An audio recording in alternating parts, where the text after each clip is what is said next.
Ambassador Krelvos of the Thessari Confederacy stood before the viewport of the diplomatic vessel Eternal Wisdom, his translucent skin shifting through various shades of violet, the color of deep unease among his species.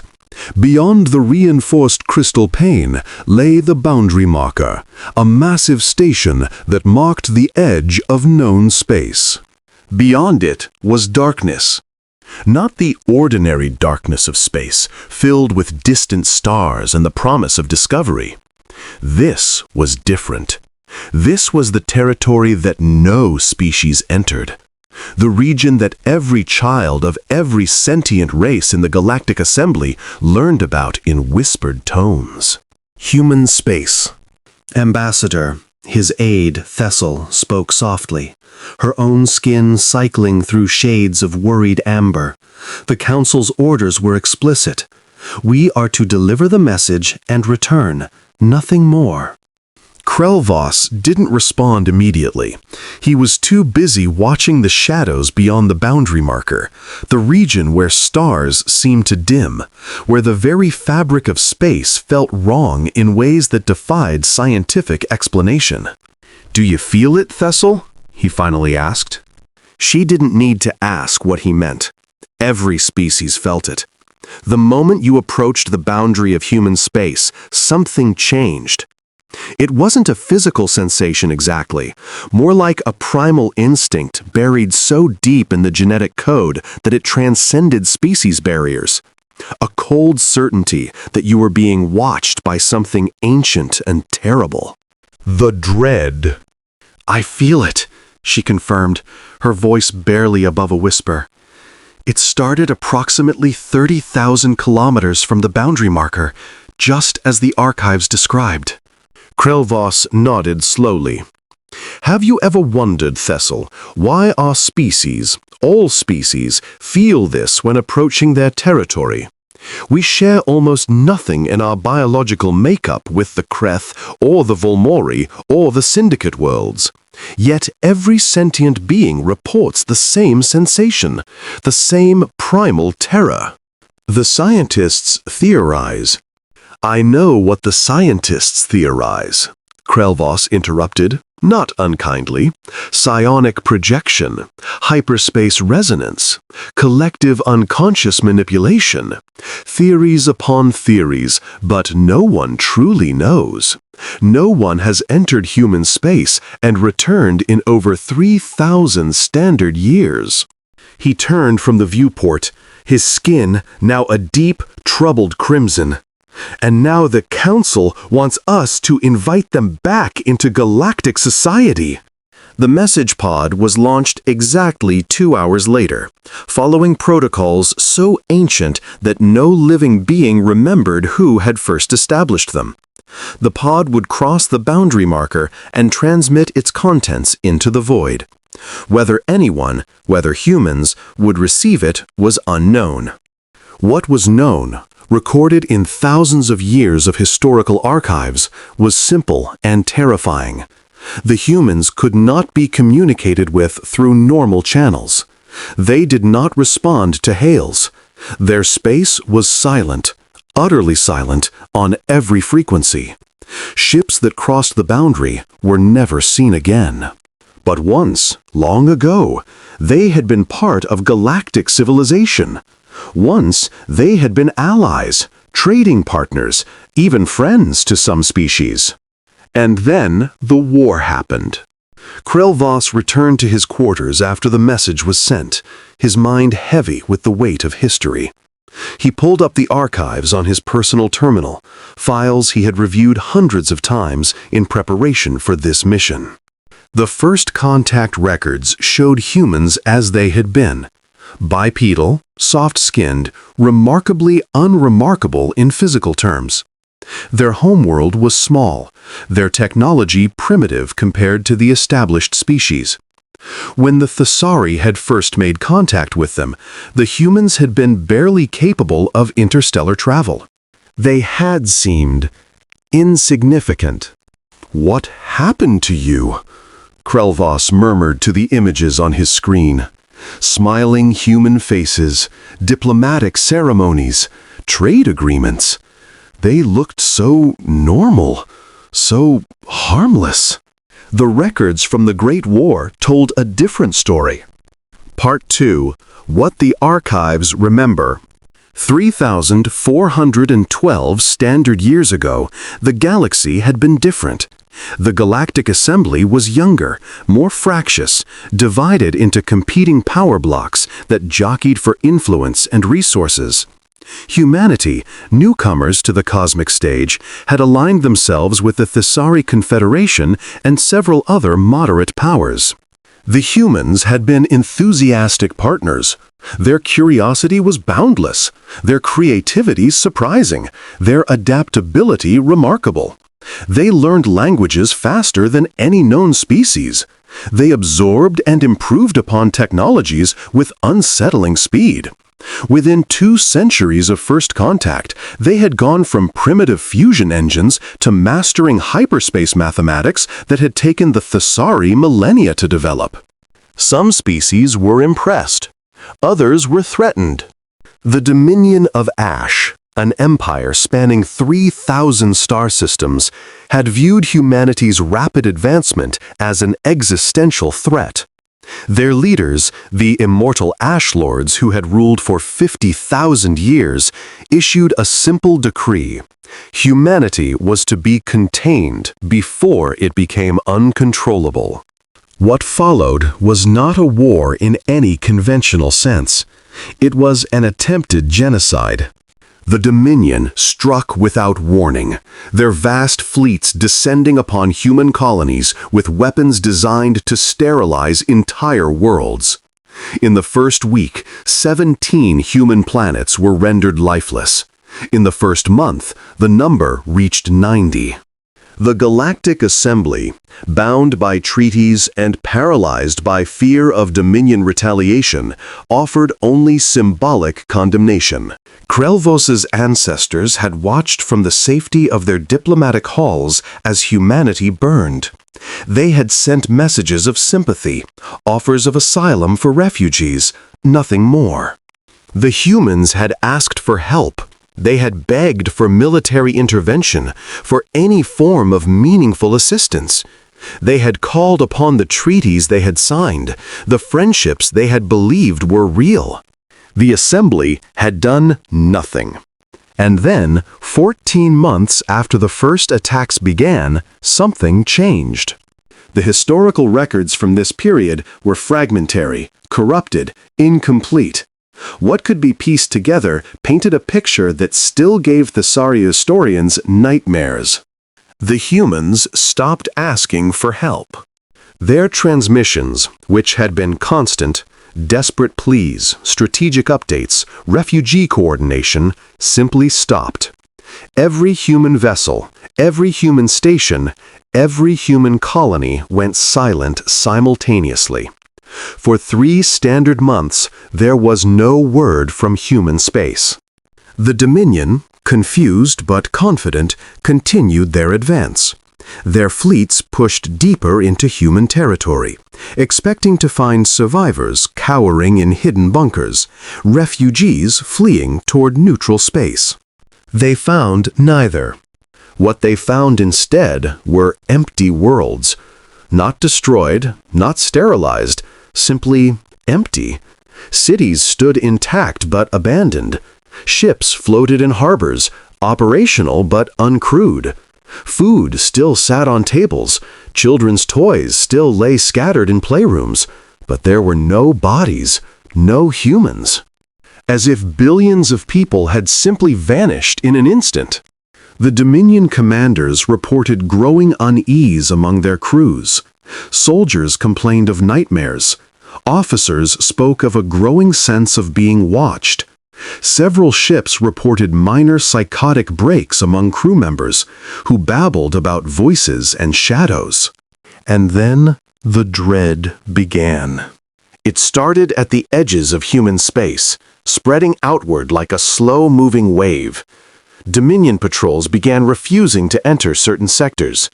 Veterans of 1,000 campaigns reported paralyzing fear that drove them to abandon their posts. Ships began disappearing, not destroyed, simply vanishing from sensors without trace. The Ash Lords ordered their fleets to hold position and await reinforcements. 3,000 warships hung at the border of the deepest regions of human space. Their commanders too terrified to advance, their orders too strict to permit retreat. On the 92nd day of silence, the humans reappeared. The battle records from that day were classified at the highest levels of every species in the assembly. Krelvos had access to them only because of his diplomatic status, and even then, sections were redacted to the point of uselessness. What remained told him this: 3,000 Dominion warships faced a single human vessel.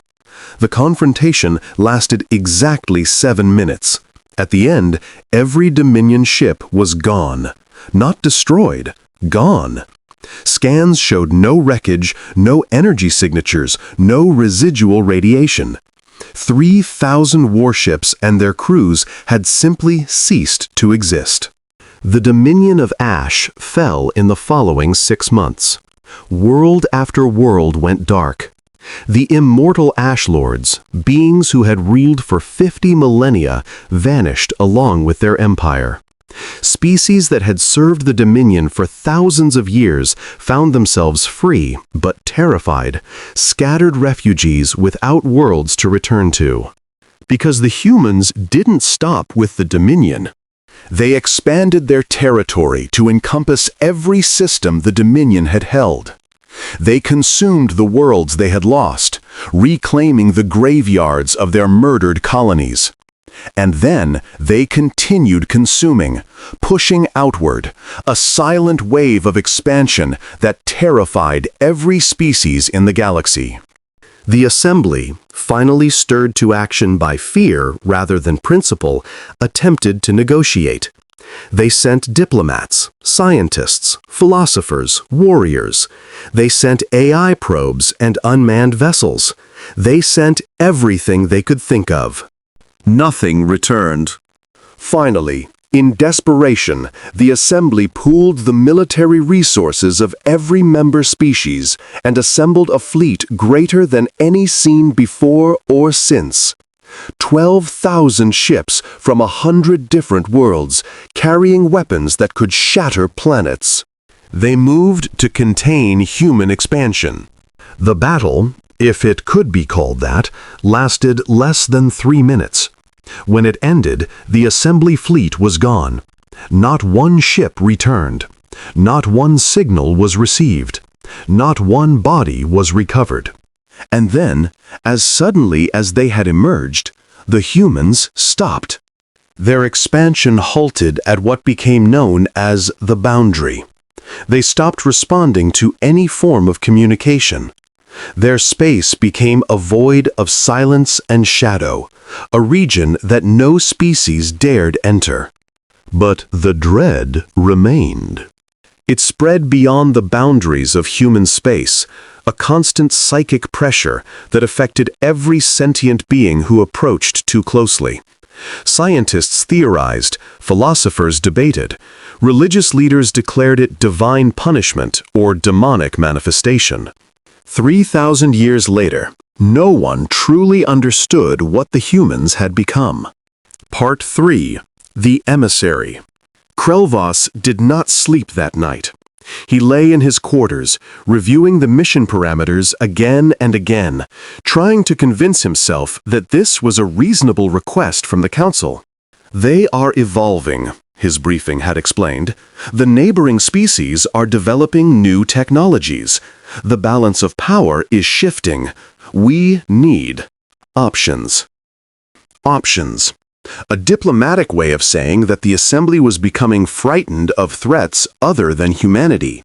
The Volmori hegemony was expanding aggressively.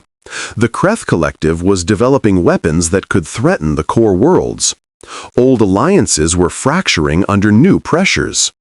And someone on the Council had remembered that humanity, Whatever they had become had once been allies.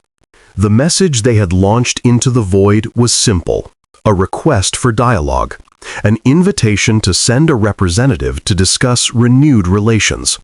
An olive branch extended across 3,000 years of silence. Krelvos expected nothing to come of it. In 3 millennia, the humans had never responded to any communication. There was no reason to believe this attempt would be different. He was wrong. The alert came at the 3rd hour of the morning cycle, yanking Krelvos from a fitful half-sleep. His aide's voice was strange, trembling in a way he had never heard from her before. "Ambassador, you need to come to the bridge, now." He found the bridge crew frozen at their stations, their skin cycling through colors that Thesari biology reserved for moments of absolute terror. Beyond the viewport, hanging in space just outside the boundary marker, was something that defied description. It was not a ship. Ships had defined shapes, clear structures, recognizable designs. This was more like a tear in reality, a wound in the fabric of space that bled darkness. It moved without visible means of propulsion, drifting closer with a deliberate patience that made Krelvos's hearts race. "They came," he whispered. "They actually came." The comm officer, her voice cracking, managed to speak. "Ambassador, we're receiving a transmission. Audio only. It's in standard assembly dialect, but the voice." "Play it." The speakers crackled, and then a voice filled the bridge. It was technically human. The linguistic patterns, the phonetic structure, all matched the archived recordings from before the war. But there was something else beneath the words, something that resonated at frequencies that no Thesari ear should be able to detect. It made Krelvos feel like insects were crawling beneath his skin. "We received your message." That was all. 4 words, and then silence. The dark shape beyond the viewport continued its slow approach. Krelvos forced himself to speak, his voice steadier than he felt. "This is Ambassador Krelvos of the Thesari Confederacy, speaking on behalf of the Galactic Assembly. We thank you for responding. We come with peaceful intentions, seeking only dialogue." Another long pause. When the voice returned, there was something that might have been amusement beneath its strange harmonics. "Peaceful intentions, yes. We remember peaceful intentions. We remember the Assembly's peace. We remember your treaties and your silence while our children burned." Krelvos felt cold wash through him.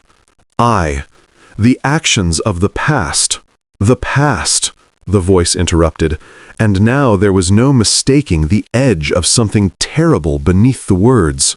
"Do you know what time means to us now, Ambassador? Do you understand what we became in the dark, while your ancestors watched our extinction from their comfortable halls?" The dark shape was closer now, close enough that Krelvos could see it wasn't shapeless at all. It was a ship, but one that seemed to phase in and out of reality, its edges blurring and sharpening in ways that hurt to observe. And there was something wrong with its surface. It moved, shifted, writhed with patterns that suggested life or intelligence or something else entirely. "We wish to make amends," Krelvos managed. "That is why we reached out. The Assembly recognizes that mistakes were made." "Mistakes." The voice was flat now, empty of emotion. 93 worlds. 4,700,322,891 souls. Burned in atomic fire while your assembly debated the proper diplomatic response. You call these mistakes? The number hung in the air, not rounded, not estimated. exact, as if every single death was recorded, remembered, held in perfect clarity across 3,000 years. "What do you want from us?" Krelvos asked, abandoning diplomatic protocol. "What would satisfy you? Reparations? Territory? We are prepared to negotiate." "We want nothing from you." The interruption was gentle this time, almost pitying. "We stopped wanting things from your kind long ago. We reached a different understanding." "Then why did you respond to our message?" Another pause, longer than the others. Another pause, longer than the others. When the voice returned, it was different. Softer, more human somehow, but also infinitely more disturbing for that humanity. "Because you reminded us that you still exist, and we thought you should understand why we allow that." Part 4. The Truth of What They Became. The dark ship, if it was a ship, settled into a position alongside the eternal wisdom. Its size was impossible to determine. It seemed to shift depending on the angle of observation, sometimes appearing no larger than a shuttle, other times dwarfing the Thessari vessel like a predator beside its prey. The voice continued, and now it was joined by others, dozens, hundreds, thousands of voices speaking in perfect synchronization, each slightly different, but all unmistakably human. Your message spoke of renewed relations. It spoke of mutual benefit and shared interests. It spoke of humanity rejoining galactic civilization. A pause, and when the voices resumed, there was something like dark humor beneath the words. "We find this amusing." Krelvos tried to compose himself. "The Assembly is prepared to offer significant concessions. Trade rights, technology sharing, diplomatic recognition of expanded human territorial claims." "You do not understand." The voices were patient, almost kind, like an adult explaining something to a particularly slow child. "We do not need your technology. We do not need your trade. We do not need your recognition. What could you possibly offer us that we do not already possess?" "Then what?" "We will show you." The voices hardened. "We will show you what humanity became. We will show you why no species enters our territory. We will show you why all life feels the dread. And then you will return to your assembly and deliver a message." The view screen flickered, and then Krelvos was no longer on the bridge of his ship. He was elsewhere. He stood on a world he didn't recognize, but somehow knew. A human world, one of the 93 that had burned. Around him, the landscape was frozen in a moment of terrible transformation. Buildings half collapsed, streets torn apart by weapon impacts, bodies frozen in poses of agony and fear. But they weren't truly frozen. As he watched, he realized they were moving, just incredibly slowly. Flames that crept like honey, debris that drifted like falling leaves in slow motion. He was witnessing the destruction of this world, stretched across an eternity. When the Dominion came, the voices spoke from everywhere and nowhere.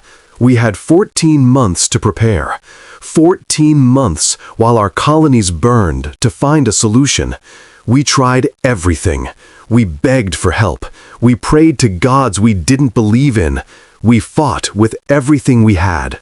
The scene shifted, and now Krelvos stood in what appeared to be an underground facility. Humans, living, pre-war humans, worked frantically at consoles and equipment he didn't recognize. Their faces showed exhaustion, desperation, terror. And then we found it. Or perhaps it found us. The truth buried at the heart of existence, the secret that underlies all reality. Your scientists glimpse fragments of it in their theories of hyperspace and dimensional mathematics, but they only see the surface. We dove deeper. The humans in the facility began to change. It started subtly, a flicker around the edges of their bodies, a shadow that didn't match their movements.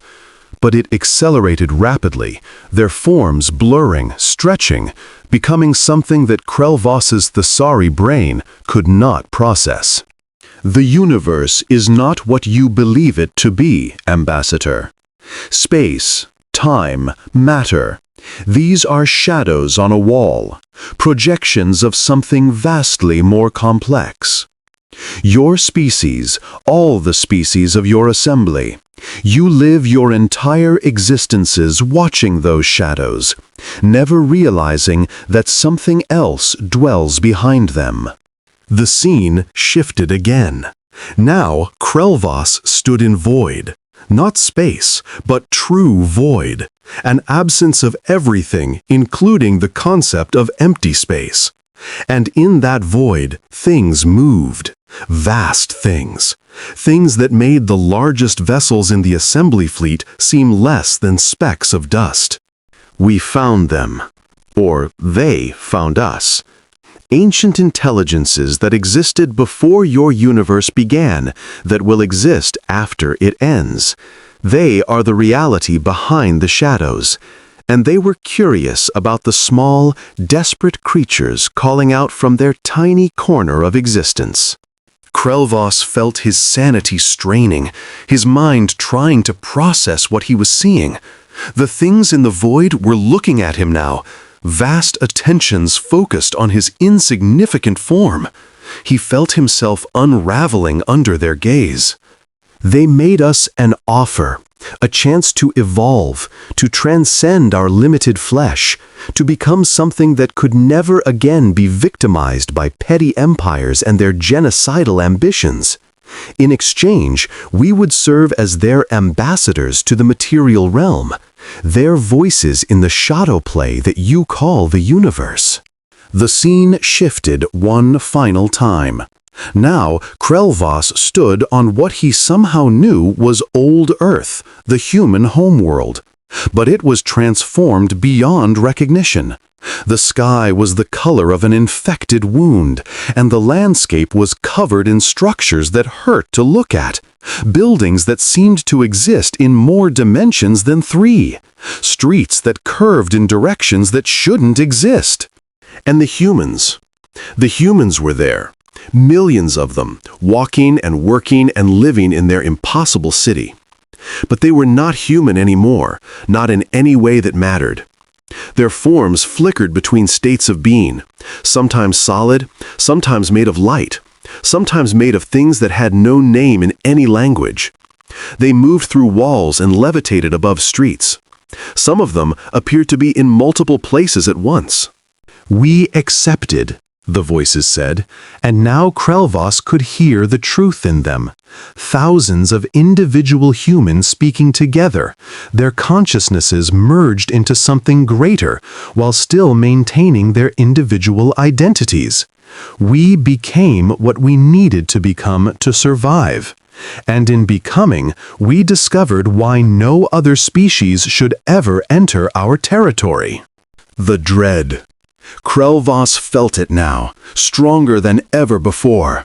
The primal terror that had haunted his species for 3,000 years.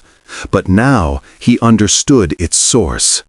We are no longer entirely of your reality, the voices explained. Our very existence creates disturbances. The closer any life form comes to us, the more they feel the truth that underlies existence. The more they sense the beings who dwell behind the shadows. Most species are not equipped to process this truth. Their minds rebel, instinctively recognizing a danger that their conscious thoughts cannot comprehend. The vision faded, and Krelvas found himself back on the bridge of his ship. His crew were unconscious, collapsed at their stations. Only he remained standing, his legs trembling, his skin cycling through colors he had never displayed before. "We allow you to exist," the voices said, gentle now, almost merciful, "because the entities we serve have no interest in your shadow realm. They observe, they occasionally interact, but they do not interfere. And we, their servants and ambassadors, follow their example. The Dominion was different. They attacked us, and in doing so, drew the attention of forces that consumed them utterly. But your assembly, you merely failed us. For that, you earned 3,000 years of silence rather than extinction." Krelvos found his voice, though it came out as barely a whisper. "And now, why speak to us now?" "Because your message reminded us that you still believe we might be useful to you. That somewhere in your assembly, someone thought they could reach out and recruit us as allies against your current threats. We found this worthy of a response." The dark ship began to move, drifting away from the eternal wisdom, beginning its return to the void beyond the boundary marker. "Tell your assembly this, Ambassador. We are aware of your conflicts, your Volmori, your Kreth, your shifting power structures. We do not care. These are shadow fights, meaningless struggles between creatures who live and die in the blink of an cosmic eye. We will not intervene. We will not help you. We will not harm you, unless you draw our attention through foolishness." The ship was at the boundary marker now, hovering at the edge of human space. "But tell them also this, there are things beyond us, things that dwell in the deeper voids, that make even our patrons seem small. They are stirring. They are becoming aware of your little galaxy, your tiny civilizations, your brief histories. We serve as a barrier against them, not by choice, but by nature of our existence. Our territory, the region you fear so greatly, is a wall that holds back things that would devour your universe without noticing." The dread intensified for a moment, a wave of terror that made Krelvos drop to his knees. "Maintain your distance, respect our boundaries, and pray to whatever gods your species believes in that we continue to find the shadow realm interesting enough to protect." The dark ship crossed the boundary marker and vanished. Not departed, vanished, as if it had never existed. The dread remained, but it was receding now, fading back to its normal, tolerable levels. Krelvos knelt on the bridge of his ship for a long time, his mind struggling to process what he had witnessed. Around him, his crew began to stir, their own minds protected by unconsciousness from the worst of what had been revealed. He had come seeking to recruit an ancient ally. Instead, he had learned the truth about humanity and the truth about the universe they all inhabited.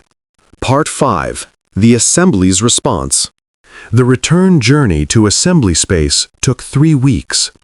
In that time, Krelvos slept poorly, plagued by dreams that felt more like glimpses into other realities.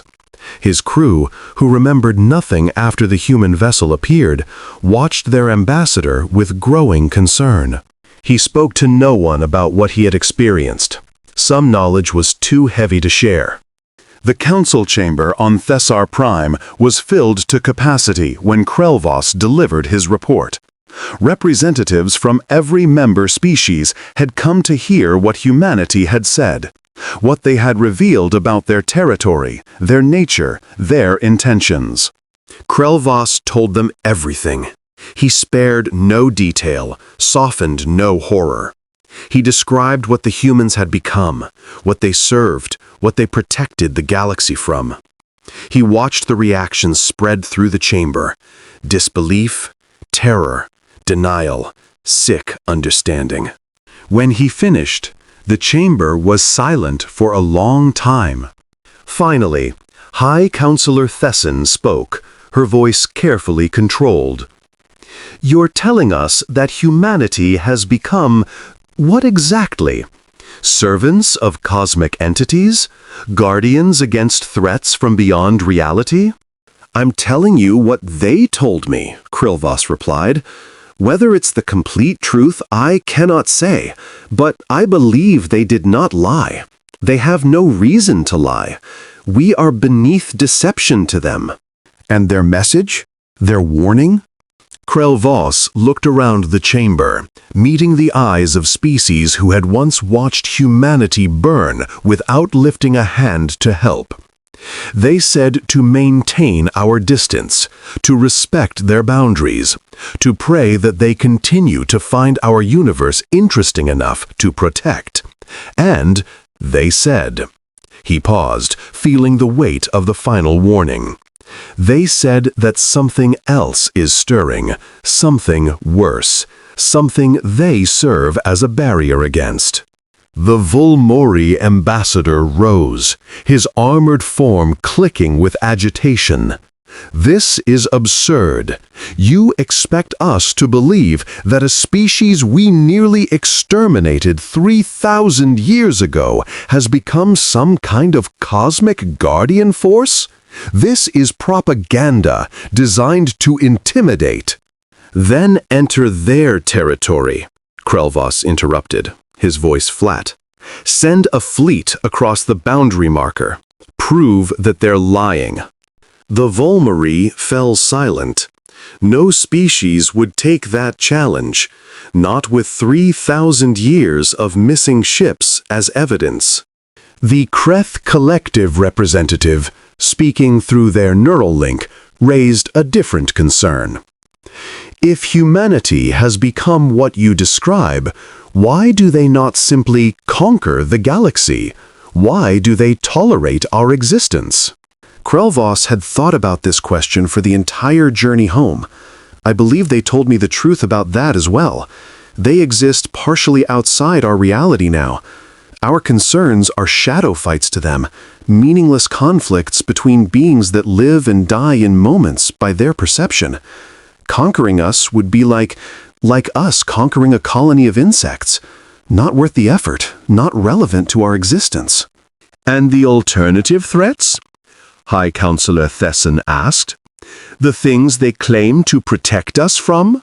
"I don't know," Krilvos admitted, "but I felt the dread. I saw the place they exist in now. And I believe that if entities like that exist, entities that make our evolved humans seem small, then we should be very, very grateful that something stands between us and them." Part 6, 30 years later. 3 decades passed after Ambassador Krilvos's encounter at the boundary marker. The Assembly absorbed his report, classified it at the highest levels, and officially adopted a policy of absolute non-engagement with human space. The boundary markers were reinforced, the no-fly zones extended, and the incident was slowly buried beneath layers of bureaucratic procedure. But the galaxy kept changing. The Volmori hegemony's expansion accelerated, pushing into territories that had been neutral for millennia. The Kreth Collective developed weapons that could shatter moons. Old alliances fractured, new ones formed, and the delicate balance of power that had held for 3,000 years began to wobble. Krilvos, now aged and approaching the end of his natural lifespan, watched from retirement as the galaxy edged toward a war that would make all previous conflicts seem trivial. He had shared his testimony with every leader who would listen, trying to convince them that there were threats beyond their petty territorial disputes. Most dismissed him as a broken mind, traumatized by some unexplained encounter at the boundary. A few listened, but could not act against the momentum of history. And then the others arrived. They came from the direction of human space, but they were not human. The first ships appeared at the edge of Volmori territory, vast, organic-looking vessels that defied every principle of known physics. They did not communicate. They did not negotiate. They simply began harvesting. Planets were not destroyed. They were disassembled. Populations were not killed. They were absorbed. The Volmori, for all their military might, could not even slow the advance. Their weapons passed through the enemy vessels without effect. Their shields provided no protection against weapons that seemed to operate on entirely different principles. In the first month, 18 Volmori worlds fell. In the second month, 50 more. By the third month, the hegemony had ceased to exist as a functioning state, its territory consumed by an enemy that did not recognize the concept of surrender. The assembly, gripped by the greatest terror in its history, did the only thing it could think of. They sent another message to humanity. Krelvos, pulled from retirement by desperate counselors, stood once again before the boundary marker. His body was failing now, his skin permanently muted to shades of gray that indicated an approaching death. But his mind remained clear, and his memory of that first encounter remained sharp. The message was simple. We are dying. Something has come. We need your help. No one expected a response.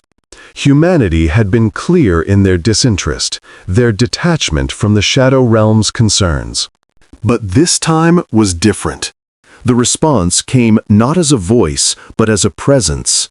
Krelvos felt it before he saw it. The dread magnified 1,000-fold, a pressure in his mind that should have destroyed his consciousness. Instead, it felt almost familiar. And then the sky beyond the boundary marker filled with them. Ships that were not ships.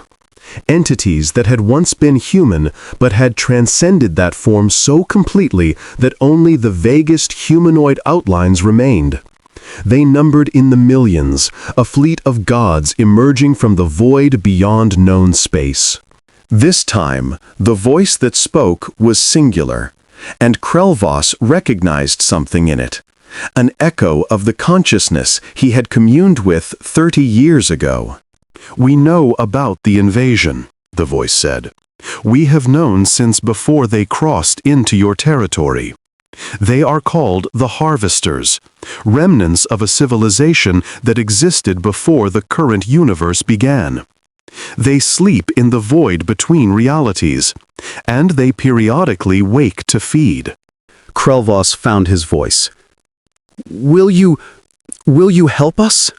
A pause, and when the voice returned, there was something like sorrow in it, ancient sorrow, the grief of beings who had witnessed the rise and fall of countless civilizations across countless eons. We cannot save all of you. The Harvesters are old enemies, and combating them requires resources that will take us to the limits of what we have become. But we can fight them. We can push them back into the void. We can buy your galaxy another few million years of existence. Why? Krelvos asked, the question escaping before he could stop it. You said our conflicts were meaningless to you. Shadow fights. Why would you care if we're destroyed? Another pause, longer than the first. When the answer came, it was in a different voice, smaller, more human, almost fragile compared to the cosmic weight of the other speakers. Because we remember what it was like to be abandoned, to call for help and hear only silence, to face extinction while the galaxy watched and did nothing. A third voice joined, then a fourth, then thousands, all speaking as one while somehow remaining individual. We swore, when we ascended, that we would not become what we had hated, that we would not be the galaxy that watches while others burn. It took us 3,000 years to fulfill that oath. 3,000 years to become certain that we could trust ourselves with the power we had gained. But we never forgot. The fleet of transcended humans began to move, passing through the boundary marker as if it were not there, streaming toward the invasion front at speeds that defied measurement. Spread the word to your species, Ambassador. The humans are coming. Not as allies, not as friends. We are too different for such relationships now. But as guardians. As the answer to a 3,000-year-old betrayal. Krelvos felt tears streaming down his face, though Thessari were not supposed to be capable of such displays of emotion. I don't understand. You could have let us die. You would have been justified. The voice that answered was the first one again, cosmic and vast, but somehow gentle. Justified? Perhaps, but we learned something in our transformation, Ambassador, something your philosophers have debated for millennia without resolution. When you become powerful enough to have no enemies, you must decide what to do with that power. You can withdraw, as we did for 3,000 years. You can dominate, as the Dominion tried to do.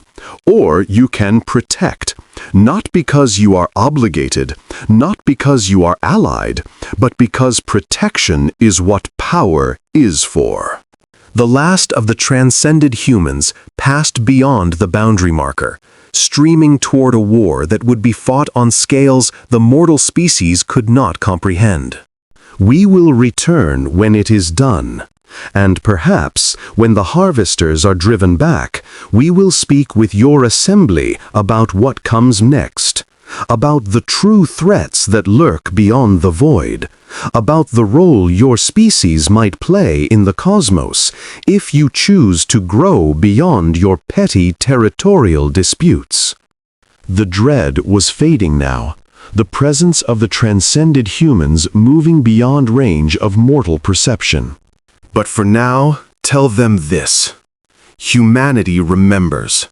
We remember the betrayal, and we remember the choice it forced us to make. We remember becoming monsters to survive. And we remember, in the end, to become guardians instead. A final pulse of communication, almost an afterthought. The universe is vast and terrifying and beautiful beyond description. Your species have barely scratched the surface of what is possible. Perhaps, when this is over, you will be ready to learn more. And then silence. The boundary marker hung in space, unchanged, but somehow different. The dread remained, but its character had shifted. It was no longer pure terror. There was something else mixed in now, something that might have been hope. Part 7. The War Beyond Comprehension. The Harvester War, as it came to be known, lasted for 300 years by assembly reckoning. In that time, 70% of known space was contested, damaged, or temporarily consumed by the conflict. Billions died, a number that would have been tens of trillions if not for the intervention of the transcended humans. But the assembly species, for the most part, saw very little of the actual fighting. The battles took place in dimensions they could not perceive, involved energies they could not measure, utilized strategies they could not comprehend. Occasionally, visible effects would manifest. A star would flicker and change color. A planet would shift slightly in its orbit. An entire sector would experience localized temporal distortions. What they did see was the aftermath. Harvester vessels, ancient and terrible, would appear on the edge of inhabited systems. And then, moments later, human vessels would follow. The engagements were brief, violent, and utterly beyond the assembly's ability to influence. Sometimes the harvesters would flee. Sometimes they would be destroyed. Sometimes both forces would vanish, locked in combat that continued in spaces the mortal species could not observe. The assembly worlds that fell to the harvesters before the humans arrived were not recoverable. Whatever the harvesters did to the populations they absorbed, it was not reversible. But the advance was halted, then slowly pushed back. During those 3 centuries, the assembly changed. The petty conflicts that had dominated galactic politics suddenly seemed irrelevant. The Volmori remnants merged with Kreth collective survivors and Thessari refugees in alliances that would have been unthinkable a few generations earlier. Old enemies became allies in the face of cosmic horror. Old hatreds were set aside, not forgotten, but recognized as trivial compared to the alternative. And throughout it all, the assembly species watched the humans fight. They watched as transcended vessels sacrificed themselves to hold critical positions. They watched as human consciousnesses merged and separated and reformed in patterns that suggested incredible loss and incredible determination. They watched as beings who had every reason to let the galaxy burn, instead threw themselves into a war that would define the next era of cosmic history. The harvesters were eventually driven back, not destroyed. Such entities could not be destroyed by anything short of the complete unmaking of reality, but pushed into hibernation, sent back to the void between universes to sleep for another few million years. The cost to humanity was incalculable. Entire lineages of transcended beings were extinguished. Worlds that had served as anchors for human consciousness were sacrificed to power weapons of final resort. The million-strong fleet that had emerged from the boundary marker was reduced to a few 100,000 by the war's end. But they had won. The first human to walk on assembly soil in over 3,000 years arrived on Thessar Prime 20 years after the Harvester War ended. She did not arrive on a ship. She simply appeared, stepping out of a fold in space as casually as stepping through a door. Her name, she said, was Sarah Chen. She had been a child when the Dominion attacked, one of the few survivors who had lived through the transformation. She had spent 3 millennia as something beyond human, and now she had chosen to wear a human form again, at least temporarily, to serve as an ambassador. Krelvas was long dead by then, but his descendants held positions of prominence in the new assembly government. The woman who received Sarah Chen was Thesselvas, Krelvas's great-granddaughter, who had grown up on stories of her ancestors' encounter at the boundary marker. "We're not here to rule you," Sarah Chen said, her voice carrying harmonics that revealed her transcended nature despite her human appearance. "We're not here to save you, or to protect you indefinitely. The harvesters were an emergency, and we responded. But you cannot rely on us to solve every problem you face." Thesselvos nodded slowly. "Then why are you here?" Sarah Chen smiled, and for a moment she looked entirely human. Tired, ancient, but human. "Because we remember what it was like to be small, to be afraid, to face the darkness alone. And we thought, maybe you don't have to be alone anymore." She produced a small device, no larger than a data chip, and placed it on the table between them. "This is a gift, a very small piece of the knowledge we've accumulated over the past 3,000 years. Not everything. You're not ready for everything. And honestly, neither are we. But enough to help you take the first steps.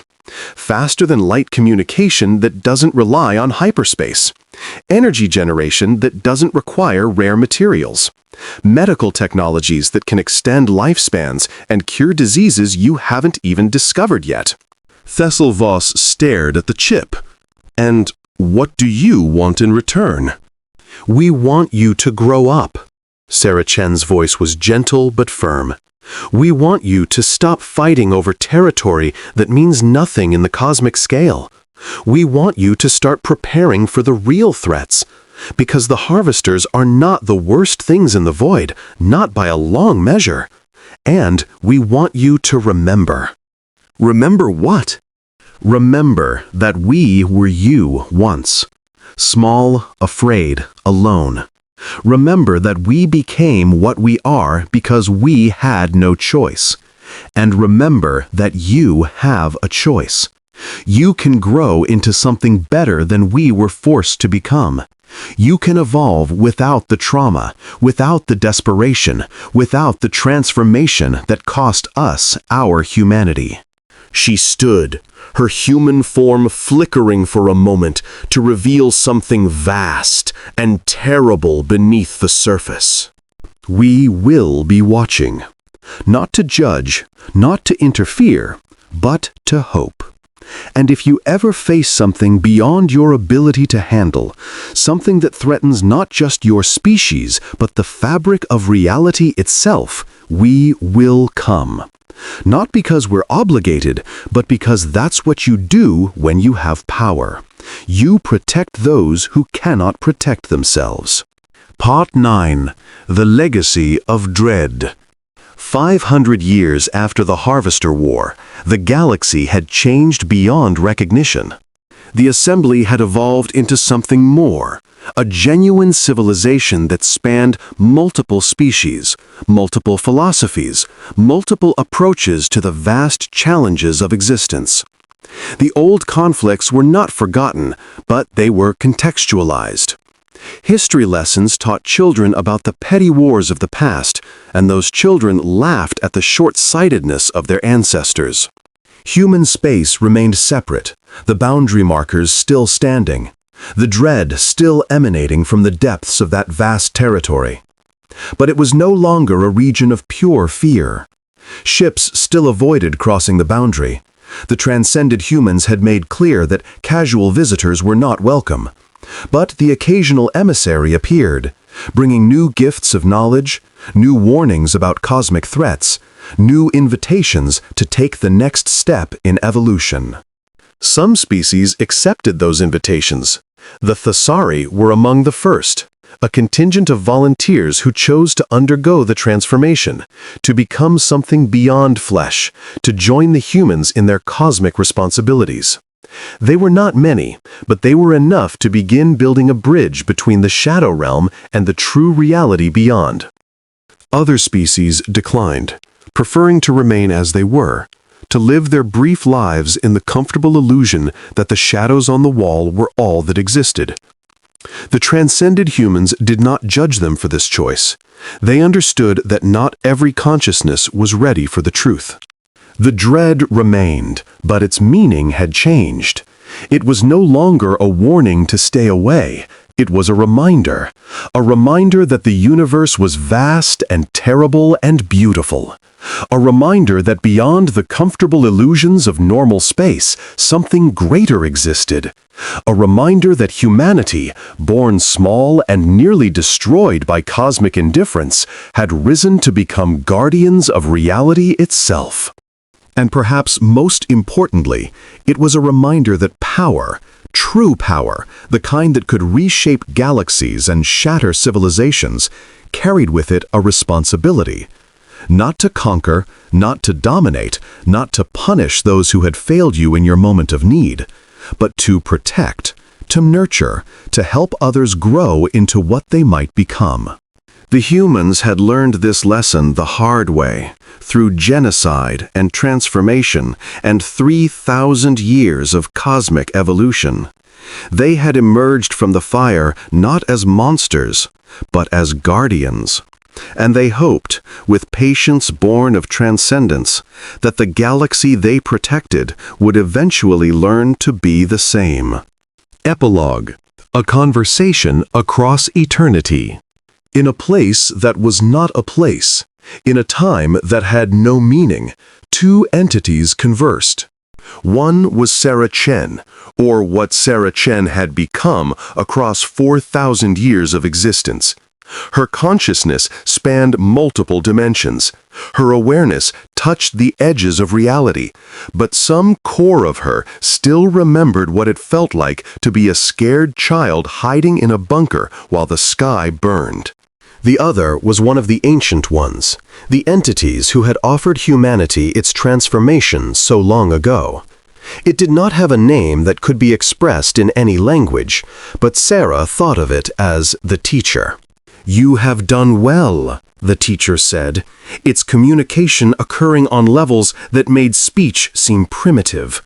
"The galaxy is more stable. The lesser entities are learning to protect themselves. The harvester incursion was contained with minimal permanent damage to the substrate."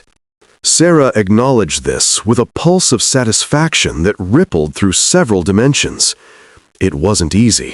We lost many of ourselves in the war, and the younger species still have so far to go.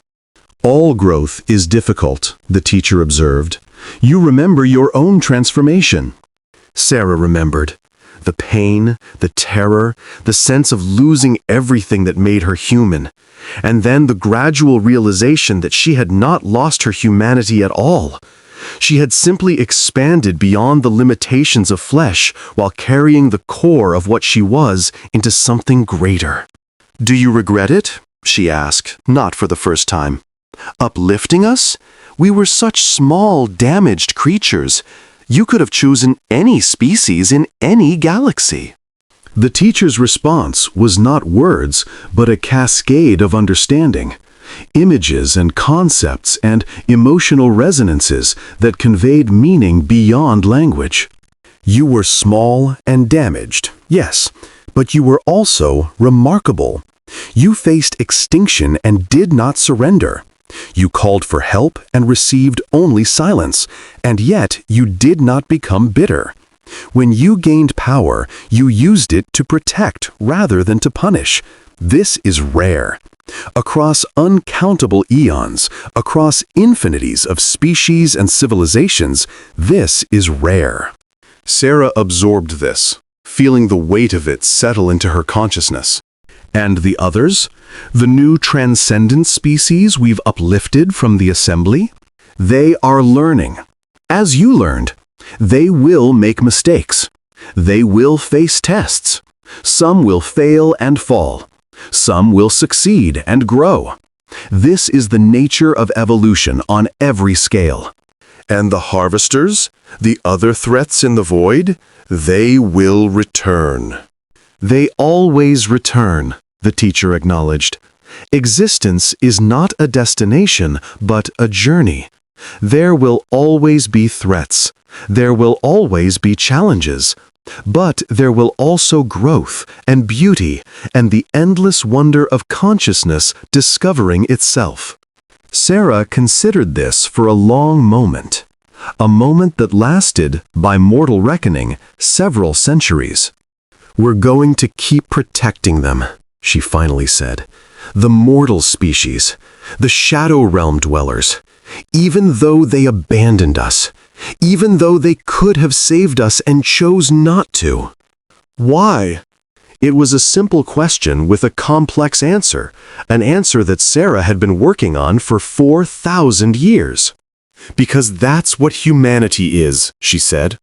"Not the flesh we were born with, not the forms we wore, not the petty conflicts and tribal loyalties that once defined us. The real humanity, the core of what we are, is this. We protect, we nurture, we help others become more than they were. Even when it hurts, even when they don't deserve it, even when we have every reason to let them burn." The teacher radiated something that might have been approval. "And that is why we chose you. That is why, among all the species who have called to us across the eons, we answered your call. Because you had the capacity to become this. Not because you were special, but because you chose to be." Sarah Chen, ancient, transcendent, no longer human in any physical sense, but more human than she had ever been in the ways that mattered, turned her attention back to the galaxy she had spent millennia protecting. Somewhere out there, a young Thesari was taking their first steps toward transcendence. Somewhere, a species was facing its first contact with the wider universe. Somewhere, a child was looking up at the stars and wondering what lay beyond. And at the boundary marker, the dread continued its eternal pulse. Not a warning anymore, but a promise. A promise that the darkness would not consume them. A promise that when the horrors came, something would stand in their way. A promise that the humans were watching and waiting and ready. No species entered human territory. All life felt the dread. But now they also felt something else beneath it. Something that had taken 4,000 years to develop. Something that had grown from genocide and transformation and cosmic evolution. Hope. The end.